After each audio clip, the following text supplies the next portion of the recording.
tolong. Akhirnya Pak Totok berhasil mengeluarkan suara, tapi suaranya parau dan lemah. "Tidak ada yang bisa menolongmu sekarang," kata lelaki tua itu. "Kamu sudah menjual jiwamu, dan sekarang aku akan mengambilnya."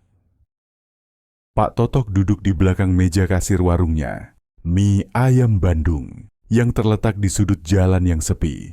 Warung itu sudah berdiri selama 10 tahun, tapi akhir-akhir ini pelanggannya semakin sepi.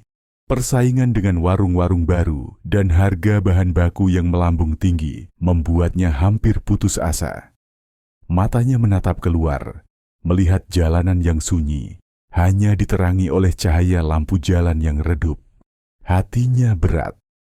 Warung ini adalah satu-satunya sumber penghidupan untuk keluarganya.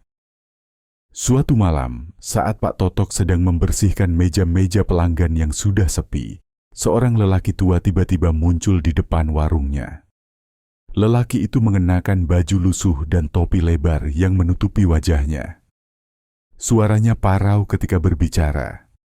"Pak Totok, warungmu sepi ya?" tanya lelaki itu dengan nada yang membuat bulu kuduk Pak Totok merinding. Pak Totok mengangguk pelan, tidak tahu harus berkata apa. Lelaki itu tersenyum, tapi senyumannya tidak sampai ke matanya yang gelap dan kosong. "Aku bisa bantu warungmu ramai lagi," ujar lelaki itu. "Tapi ada syaratnya." Pak Totok merasa ada sesuatu yang tidak beres, tapi rasa putus asa membuatnya tidak bisa menolak. "Apa syaratnya?" tanyanya dengan suara bergetar. Lelaki itu mendekat, baunya seperti tanah basah dan sesuatu yang busuk. "Kamu harus memberikan persembahan setiap malam Jumat. Daging segar, darah dan sedikit jiwamu." Pak Totok terkejut, tapi sebelum sempat menolak, lelaki itu sudah menghilang begitu saja, meninggalkan bau busuk yang menggantung di udara. Keesokan harinya, warung Pak Totok tiba-tiba ramai. Pelanggan berdatangan, bahkan antrean panjang terbentuk di luar warung. Tapi ada sesuatu yang aneh. Pelanggan-pelanggan itu tidak banyak bicara. Wajah mereka pucat dan matanya kosong.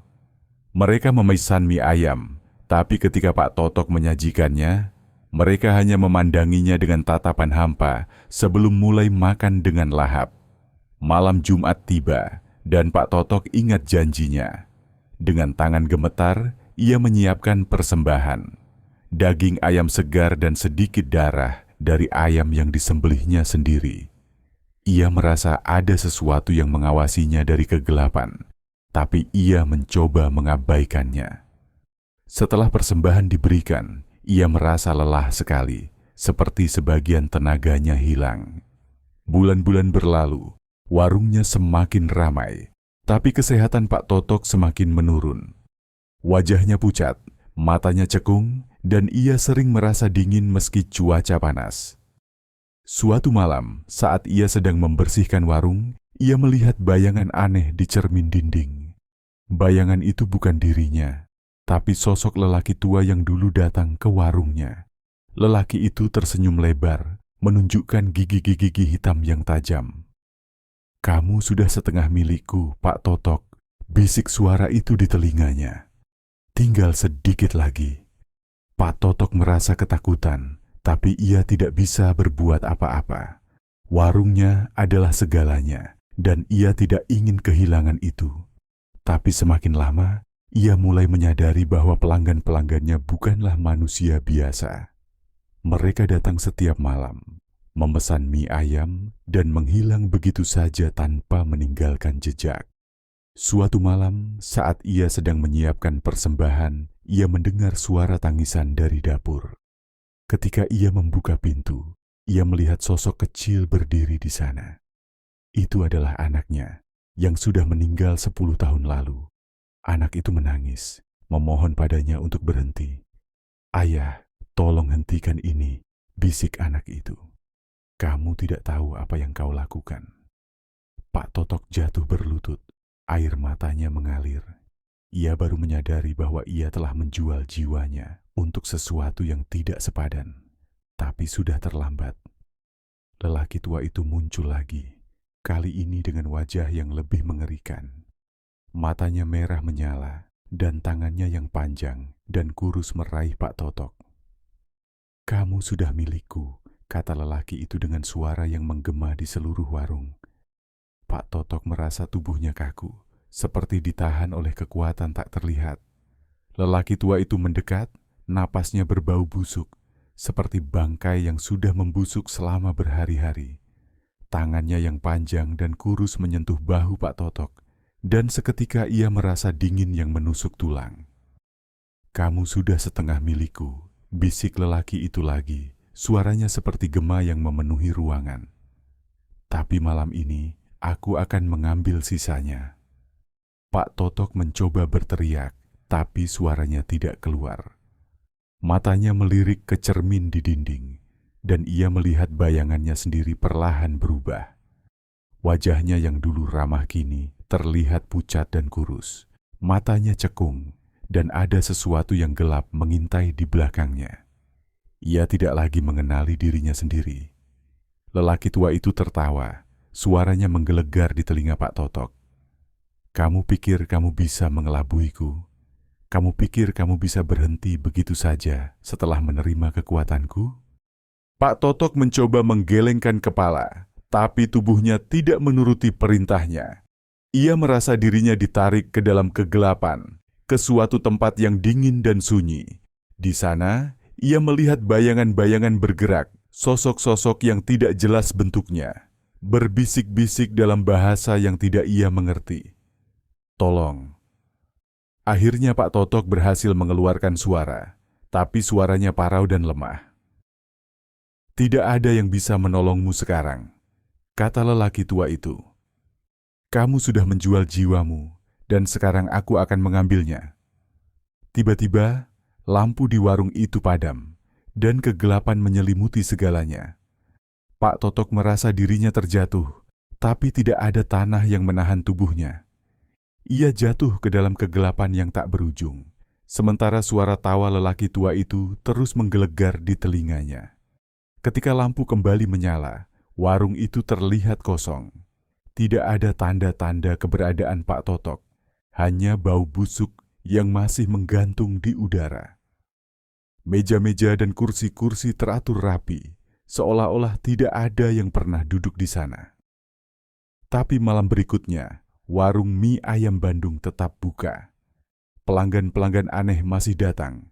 Wajah mereka pucat dan mata mereka kosong. Mereka memesan mie ayam, tapi tidak ada yang tahu dari mana bahan-bahannya berasal. Bau busuk masih tercium, dan kadang-kadang suara tangisan bisa didengar dari dapur. Orang-orang di sekitar mulai membicarakan warung itu. Mereka bilang, warung itu dikutuk. Mereka bilang, siapapun yang mencoba mengambil alih warung itu akan menghilang tanpa jejak, tapi tidak ada yang berani mendekat, apalagi mencoba menutupnya. Suatu malam, seorang pemuda bernama Andi yang penasaran dengan cerita-cerita itu memutuskan untuk mengunjungi warung mie ayam Bandung. Ia duduk di salah satu meja dan memesan mie ayam. Ketika makanan itu disajikan, ia merasa ada sesuatu yang aneh. Mie itu terlihat biasa saja, tapi baunya seperti daging yang sudah busuk. Andi mencoba memakannya, tapi setelah sesuap, ia merasa mual. Ia berdiri untuk pergi, tapi tiba-tiba ia merasa ada yang menahan tangannya.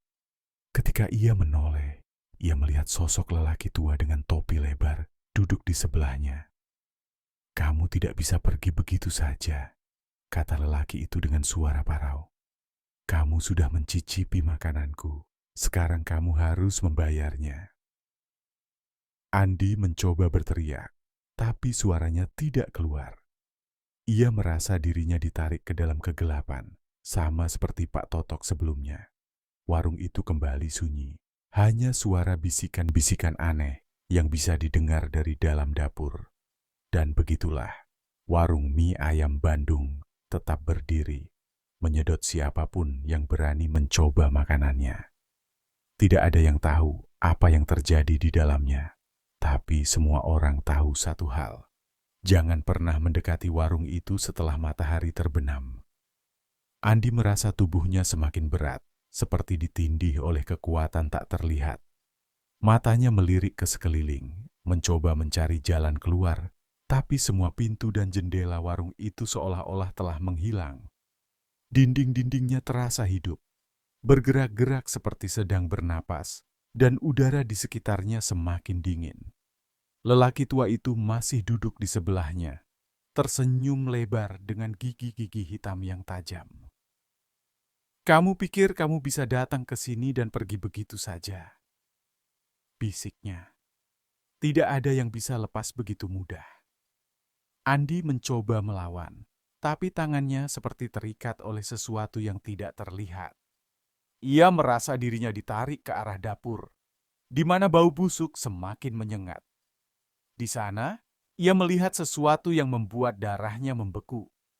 Tumpukan daging yang sudah membusuk, dan di tengahnya ada sosok yang ia kenali, Pak Totok. Tapi Pak Totok sudah tidak lagi seperti manusia. Wajahnya pucat dan hancur, matanya kosong, dan tubuhnya terlihat seperti tengah mencair. "Tolong!" Suara Pak Totok keluar seperti desahan, tapi Andi tidak bisa melakukan apa-apa. Ia merasa dirinya didorong ke sebuah ruangan kecil di belakang dapur, di mana ada sebuah meja kayu tua dengan piring-piring berisi makanan aneh. Bau darah dan daging busuk memenuhi ruangan. Lelaki tua itu berdiri di depan Andi, matanya merah menyala. "Kamu akan menggantikan Pak Totok," katanya. "Kamu akan menjadi pelayan baru di warung ini." Andi mencoba berteriak, tapi suaranya hilang ditelan kegelapan. Ia merasa dirinya dipaksa duduk di kursi kayu yang dingin, dan tangannya mulai bergerak sendiri, menyiapkan makanan yang ia sendiri tidak tahu asalnya. Pelanggan-pelanggan aneh mulai berdatangan. Wajah mereka pucat dan mata mereka kosong. Mereka duduk di meja-meja, memesan mie ayam, dan Andi tidak bisa berbuat apa-apa selain melayani mereka. Hari-hari berlalu, tapi waktu di dalam warung itu terasa seperti tidak bergerak. Andi tidak tahu sudah berapa lama ia terjebak di sana. Tubuhnya semakin lemah, dan ia mulai merasakan sesuatu yang aneh.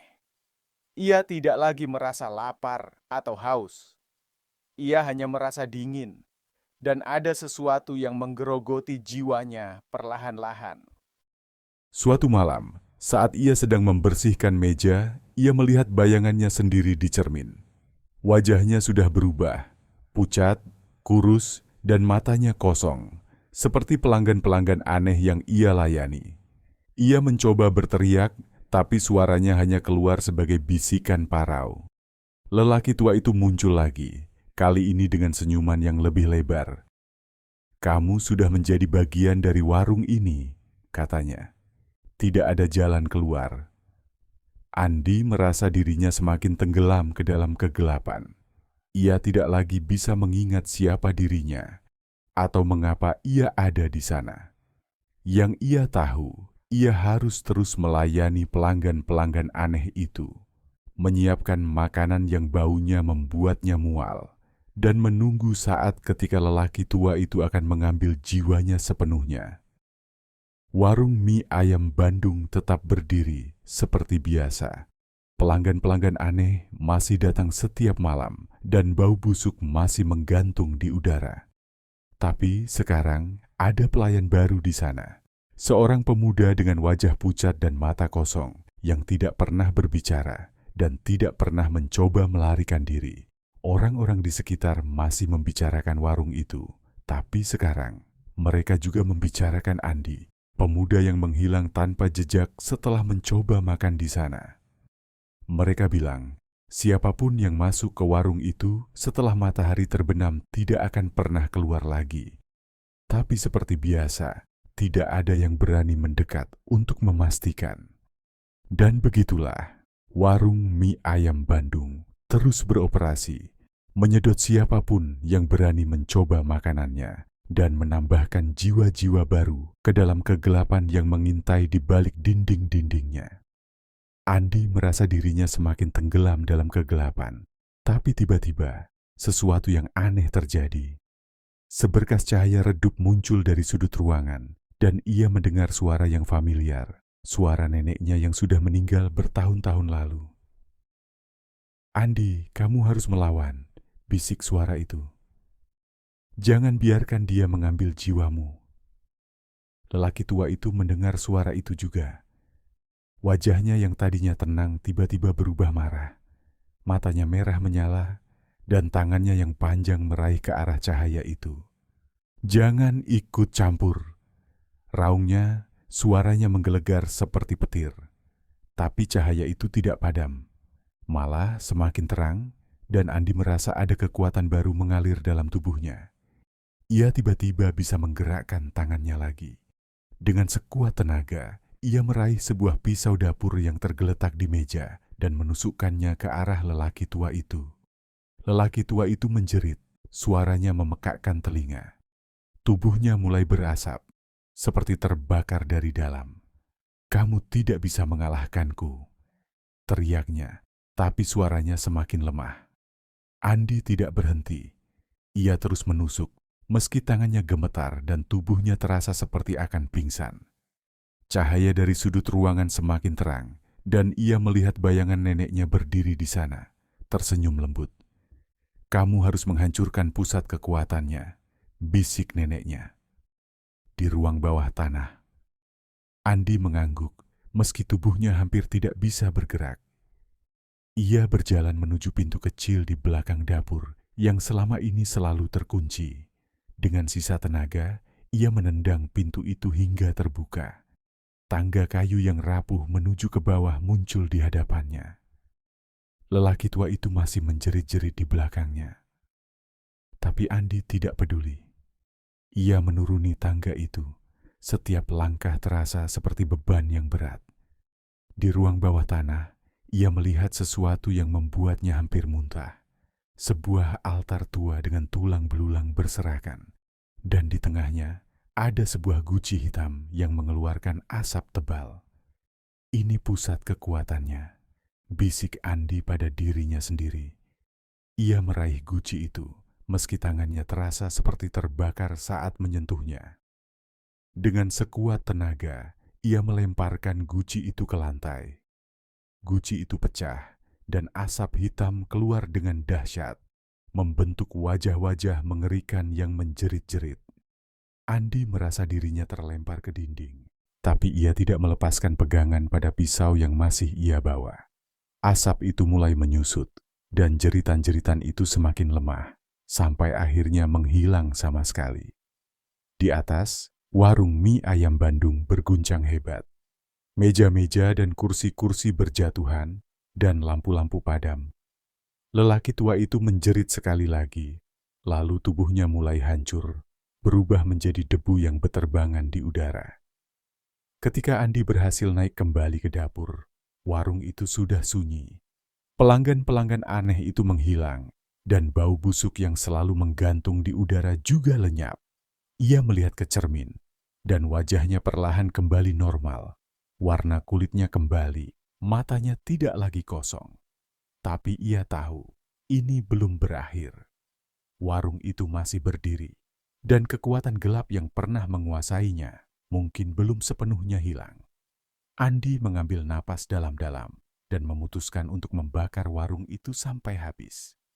Ia mengumpulkan semua yang bisa dibakar, dan dengan api yang ia nyalakan dari kompor, ia melemparkannya ke tumpukan kayu dan kain.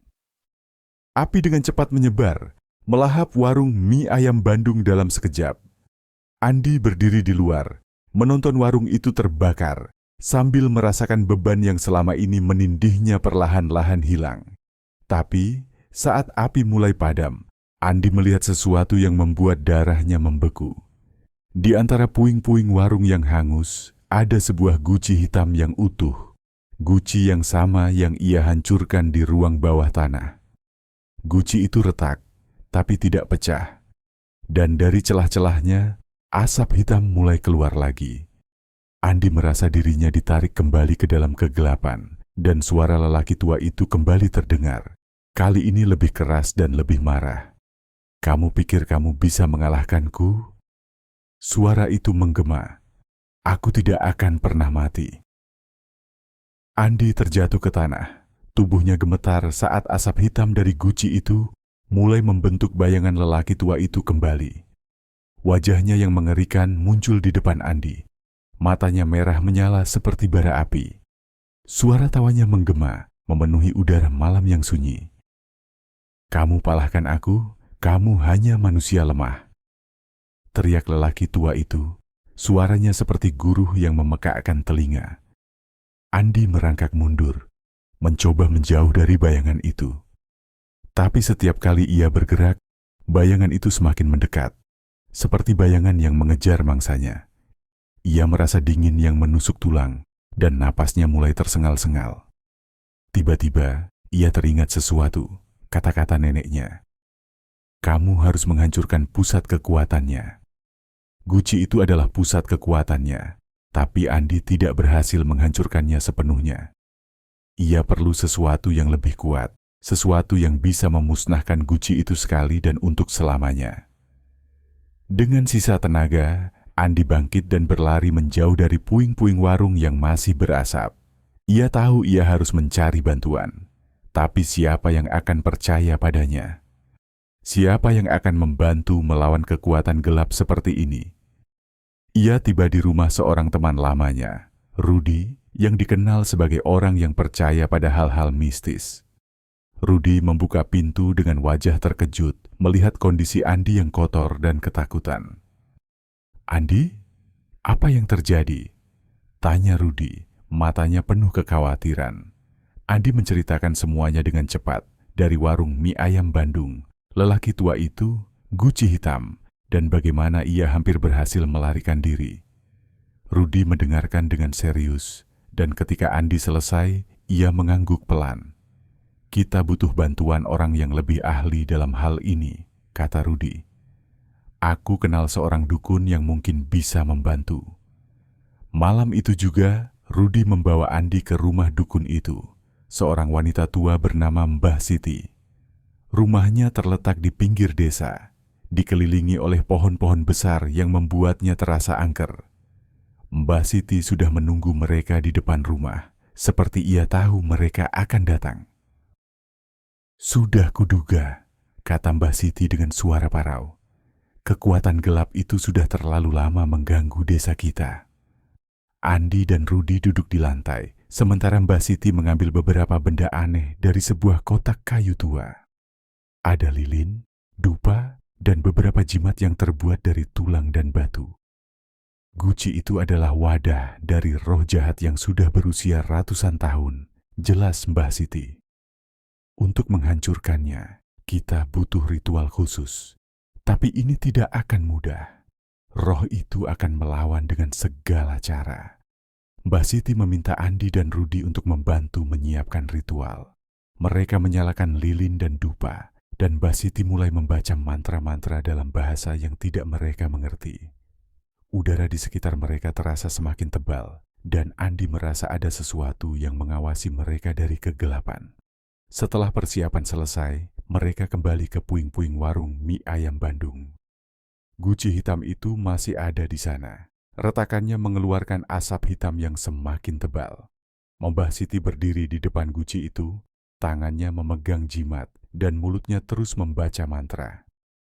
Tiba-tiba, angin kencang berhembus, dan suara jeritan memekakkan telinga terdengar dari dalam guci. Asap hitam itu membentuk wajah lelaki tua itu lagi, tapi kali ini wajahnya penuh kemarahan. "Kamu tidak akan menang," teriaknya, suaranya seperti guru. Mbah Siti tidak gentar. Ia melemparkan jimat ke arah guci, dan jimat itu menempel di permukaannya, mengeluarkan cahaya terang. Asap hitam itu mulai menyusut, dan jeritan-jeritan semakin lemah. "Now Andi," teriak Mbah Siti, "hancurkan guci itu dengan palu ini." Andi mengambil palu yang diberikan Mbah Siti dan dengan sekuat tenaga, ia menghantam guci itu. Guci itu pecah berkeping-keping, dan asap hitam itu meledak keluar, membentuk wajah-wajah mengerikan yang menjerit-jerit sebelum akhirnya menghilang. Udara tiba-tiba menjadi tenang, angin berhenti berhembus, dan jeritan-jeritan itu hilang. Guci itu hancur menjadi debu, dan tidak ada lagi tanda-tanda kekuatan gelap. Mbah Siti tersenyum lembut. Sudah selesai, katanya. Roh jahat itu sudah hilang.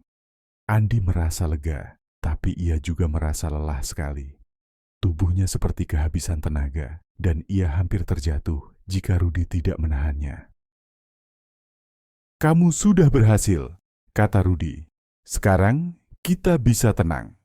Tapi Mbah Siti menggelengkan kepala.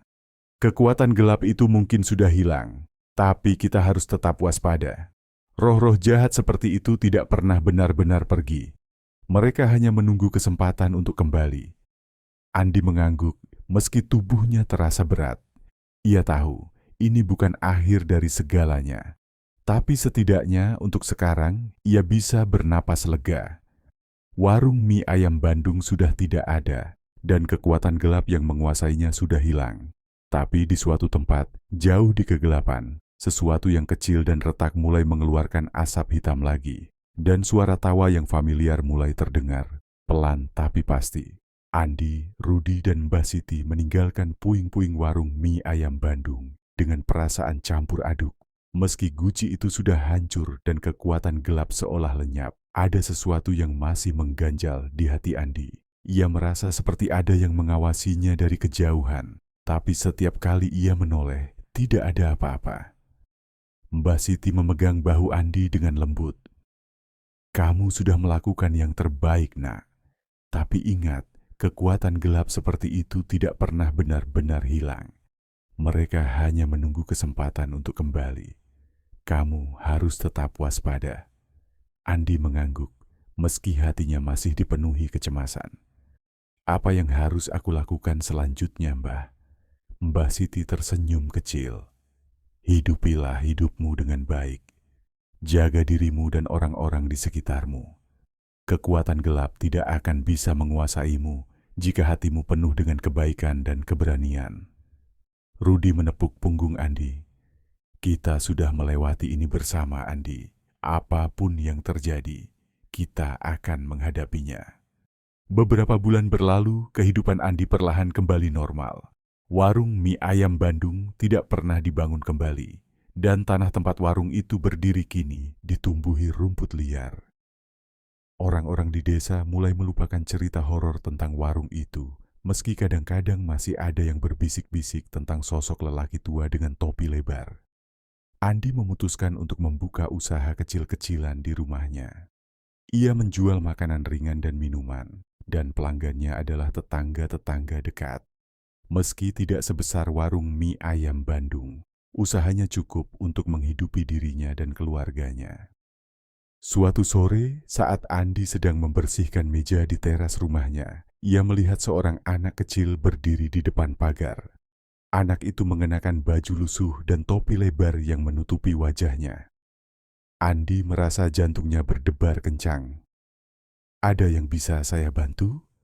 Tanya Andi, mencoba menenangkan dirinya. Anak itu mengangkat kepala dan Andi terkejut melihat wajahnya. Wajah yang polos dan ramah, sama sekali tidak menyeramkan. Aku mau beli minuman, Bang, kata anak itu dengan suara kecil. Andi tersenyum lega. Tentu, tunggu sebentar ya. Ia mengambil minuman dan memberikannya kepada anak itu. Anak itu tersenyum lebar dan mengucapkan terima kasih sebelum berlari pergi. Andi merasa hatinya hangat. Ia menyadari bahwa hidupnya sekarang penuh dengan kedamaian, jauh dari teror yang pernah ia alami. Beberapa tahun kemudian, Andi menikah dengan seorang wanita baik hati yang ia kenal di desanya. Mereka memiliki 2 anak yang lucu dan ceria. Andi juga semakin sukses dengan usahanya, dan ia sering membantu tetangga-tetangganya yang membutuhkan. Suatu malam, saat Andi sedang duduk di teras rumahnya, menikmati udara malam yang sejuk, ia teringat kembali pada kejadian mengerikan yang pernah ia alami. Ia melihat ke arah tanah kosong tempat warung mie ayam Bandung pernah berdiri. Sekarang tanah itu sudah ditanami pohon-pohon rindang, dan anak-anak sering bermain di sana. Rudi datang mengunjunginya, membawa oleh-oleh makanan dari kota. Sudah lama kita tidak bertemu, Andi. Bagaimana kabarmu? Andi tersenyum. Baik, Rudi. Hidupku sekarang tenang dan bahagia. Rudi duduk di sebelahnya. Aku senang mendengarnya. Kamu sudah melalui banyak hal, tapi sekarang semuanya baik-baik saja. Andi mengangguk. Ya, aku bersyukur. Aku belajar bahwa kekuatan gelap tidak akan pernah menang selama kita punya keberanian dan kebaikan di hati. Mereka berdua tertawa kecil, menikmati momen kebersamaan itu. Andi merasa lega karena ia tahu bahwa masa lalu yang kelam sudah benar-benar berakhir. Ia sekarang hidup dalam damai, dikelilingi oleh orang-orang yang ia cintai. Dan begitulah cerita horor tentang warung mie ayam Bandung akhirnya berakhir dengan kebahagiaan. Andi tidak lagi dikejar-kejar oleh bayangan masa lalu, dan ia bisa menjalani hidupnya dengan penuh syukur dan kebahagiaan. Jangan lupa untuk subscribe, like, share, dan komen ya. Dukungan kalian bakal bikin kami semangat terus bikin konten seru dan misteri yang bikin merinding. Disclaimer, cerita dalam video ini hanya fiktif belaka, khayalan semata. Jika ada kesamaan dalam cerita, nama tokoh, dan tempat semua demi kebutuhan hiburan saja, nikmati saja horornya.